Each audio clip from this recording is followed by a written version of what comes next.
Product not yet rated.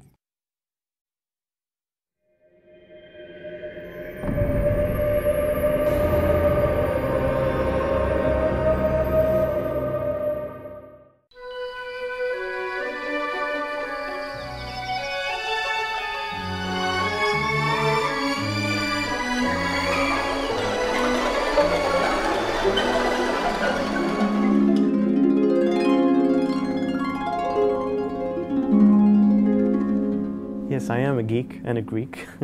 I would say I'm a hidden geek. I am a complete geek. Well, I don't think so. I like to keep up with the latest trends on the high streets. I suppose I am a bit of a geek. I've had the traditional geek bringing up. I had a chemistry set at the age of 7. Tim Rance is a very big geek, yeah, but I mean, we can sort of make exceptions for some people. Attention to all sorts of very obscure technical details that bores everybody stupid.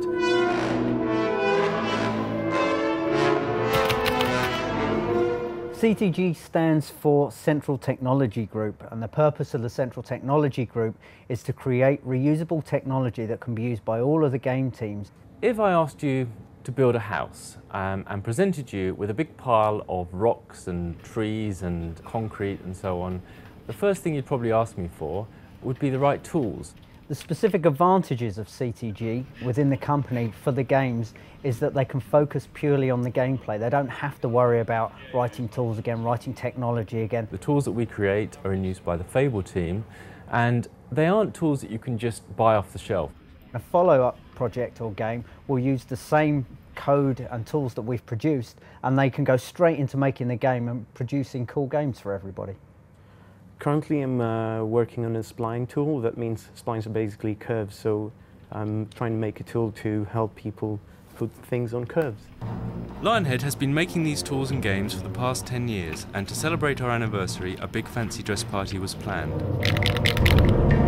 I've taken 2 days off to build my costume, which is Pyramid Head from Silent Hill.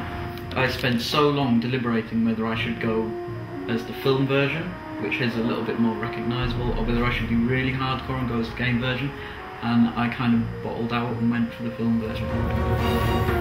4 hours in, and I don't seem to be getting anywhere really, but I might need to go for a little sit down. One of the things that's a real struggle for game developers is fitting all of those assets into memory and onto the DVDs.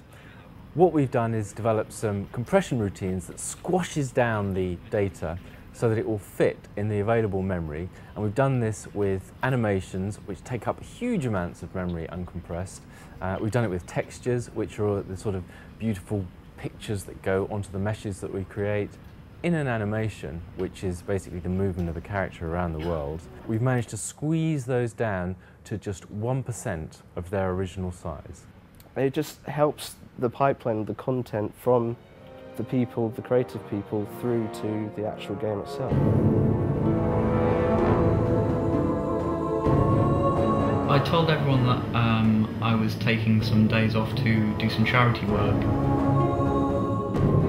I'll be good. It's going well.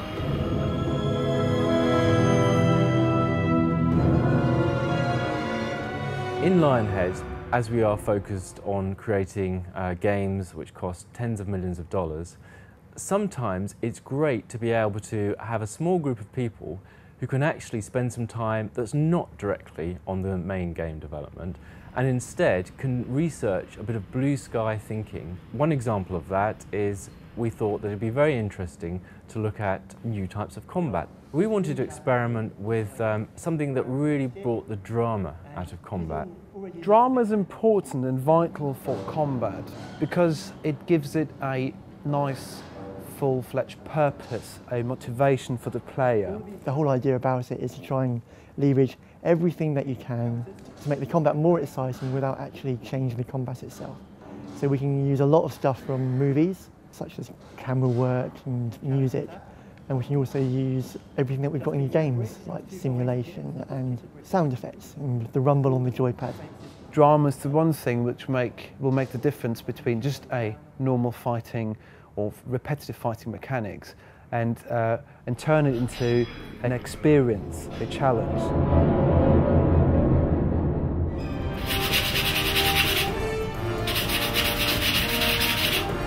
apart from running out of paint and finding out that this is coming off all over me and my clothes, well, I'm a little bit behind, but I'll just work through the night again. There's a whole range of things that have gone into Fable 2 to help the production of Fable 2 and the game itself. The fog adds a certain sense of atmosphere. Pete thought it was a good idea to actually get a fog machine in. It was quite good fun actually. We put it in a bucket and all of a sudden our bucket was full of mist and we just spent the entire day playing with it. It was great. We used it to get a good sense of how mist moves around, and then I believe Peter Molyneux nicked it for his pond at home, and he still hasn't returned it. Strange things are afoot in Peter's garden. And it's not just the mystery of the missing fog machine. Lionhead celebrated its 10th anniversary in style. Pyramid Head was in good company with numerous game celebrities in attendance.